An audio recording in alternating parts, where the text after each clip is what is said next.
book lovers, it is G-Swizz here, and I am here today with my November TBR.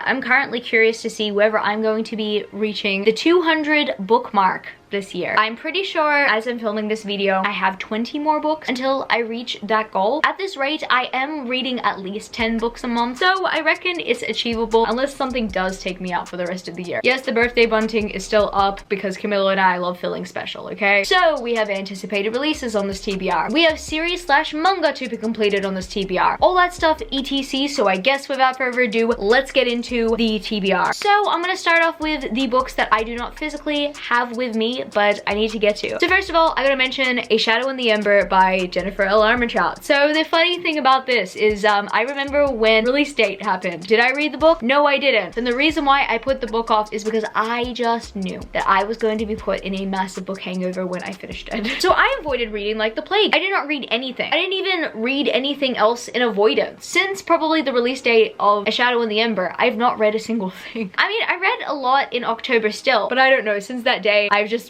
been telling myself it's either you read A Shadow in the Ember or you don't read anything at all. And I hear that it's good for the people who love the Blood and Ash series. If you don't love the Blood and Ash series, then it's probably not for you. I'm interested in checking it out and having a bit of a guilty pleasure read. I'm not avoiding it because I'm not looking forward to it. I haven't been reading it because I'm afraid that I'm going to be put in the worst book hangover possible, and I'm not going to be able to read anything for the rest of the month. And the next November anticipated release that I really do want to read is A Psalm of Storms and Silence by Roseanne A. Brown. Very much looking forward to this book. If you guys don't know, this is the sequel and the finale to the Song of Reefs and Ruin series. I'm very much looking forward to seeing how it will end, even though I am kind of a little bit scared that this will be the finale, when I feel like this book series could be drawn out even more. But I want to see if Roseanne can prove me wrong and actually make the best sequel and finale to the series that they can possibly write for the ending of the series. And now I'm going to be bringing up some manga. So I've got the Promised Neverland Volume 20, which is the final volume in the series. It is a bit chunkier than the average volume, but that's because they needed to wrap the series up. And I'm very much anticipating reading the end of the series for myself. Unfortunately, watching recaps of the TV show finale that they pretty much skipped 5 or 6 arcs of the actual series in just to make the series a 2-season show. It was absolutely stupid. One of the worst anime adaptations of all time. I would not recommend the anime adaptation. If you want to watch the first season, watch the first season. The first season is very accurate, but the second season, it was like, okay, the first season was successful. Now we want this show to no longer have a place on this planet. So what are we gonna do? We're gonna skip 15 volumes of the series in terms of adaptation, and we're just going to skip to the end.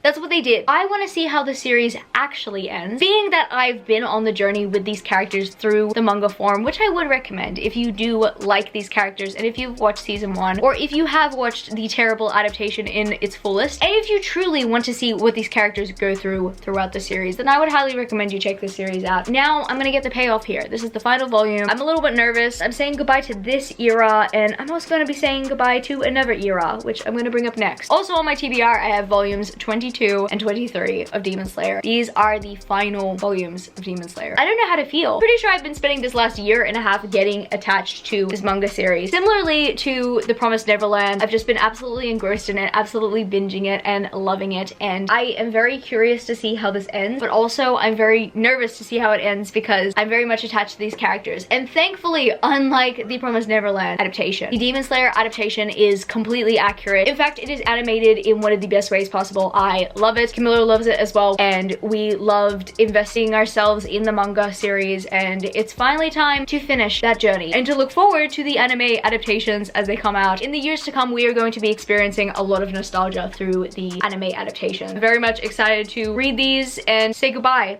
in manga form. And then I also have to continue my read of the Death Note saga. Before Halloween this year, I got halfway through this series and I just need to continue on. So I have the 4th bind up here, which contains volumes 7 and 8. I at least want to get to 1 bind up this month, if not 2. But my aim is to finish the series by the end of the year. Can I do it? We'll see. I'm very much looking forward to reading Death Note because I've mentioned this previously on my channel. I really love the adaptation and I really want to rewatch the adaptation, but I cannot rewatch the adaptation adaptation because I've given myself that rule to not until I finish the manga. So I'm going to read the manga, gonna finish the manga so I can rewatch the adaptation. Now we move on to my physical book. This next book that I'm gonna mention on my TBR, I actually didn't put on my last month's TBR, and I think I should have. That, my friends, is The Gilded Cage by Lynette Noni. If you guys don't know, this is the sequel to The Prison Healer. I actually bought the hardbacks of the series, and I'm very much excited to have them on my shelf because I usually buy hardbacks when a book series becomes one of my favorite series. The Prison Healer ended up being one of my favorite books of this year so far. Also, I don't really like trade paperbacks, and they only really sell the trade paperback here in Australia, so I went with the tall hardbacks instead. But I'm very much looking forward to reading this, and The Blood Trader finally has a cover, and I'm very much looking forward to reading that finale next year. The Gilded Cage became one of my most anticipated releases of this year after I read The Prison Healer, and for good reason. It's a good book. I would highly recommend you read The Prison Healer and make up your mind as to whether you want to read The Gilded Cage. I'm very much looking forward to reading this book. I'm so excited and very nervous actually to see how it's going to go down. I don't know what trust is going to be broken or what's going to be built, but we're going to see. I also mentioned this series in the book series that I want to finish by the end of the year video that I posted on my channel. I did an unboxing for this on my channel. That, my friends, is the Raybearer duology by Jordan E. Fueco, which consists of Raybearer and Redemptor. I mean, need I say more about the pages? Oh my goodness, the aesthetics of the series looks absolutely gorgeous. I've been seeing a lot of people in this community talk about how this is one of the best series ever, and that if you're sleeping on it, you're missing out. I ended up reading Raybearer sometime last year, and I don't remember anything from it because I've mentioned this before. I was in a book hangover when I was reading it, and I was in the worst mental space to read it. I'm very much looking forward to rereading it and also getting to the finale, which is Redemptor. And I'm very much hoping that this duology is satisfactory and as satisfactory as they say. The second last book I bring up on this list, or at least a book that I do want to at least read by the end of the year, is Forestborn by Elaine Audrey Becker. I've only just started hearing things about this book. I didn't know that it existed before I unboxed it from my Fable crate. Once again, pages absolutely stunning. Ever since I first saw this book in my Fable crate, I have started to hear things about this book or this series, and people are starting to rave about it and talk about how actually good this book series is, or at least how it starts. So I do want to give it a shot. I do want to give it a chance and see how I go with it. See if Forestborn is worth the hype, in my opinion. I mean, I am looking forward to reading different kind of fantasies, and Forestborn kind of falls under that category of a very unique forest-like fantasy. Finally, speaking of fantasy, I also have to bring up another subscription box book. I want to finally start reading The Witch Haven by Sasha Payton Smith. I'm very much looking forward to reading this one. I hate that the read-along usually starts sometime before I receive my box. I think the one critique I have about the Bookish box is that they really need to prioritize dispatching their international boxes before they dispatch their US ones. And the reason why it bugs me a lot is because I see a lot of US customers raving about how they've received their September box. I have not yet received a tracking number. But in terms of The Witch Haven, I really want to read it because everyone in the Bookish box group has been raving about The Witch Haven, and they've kind of been sad that it's a standalone. That being said, that means that the author, Sasha Payton Smith, is probably a really good writer. I want to give their writing a chance. Witch Haven is definitely one that I want to get to at least sometime this year. And also, like,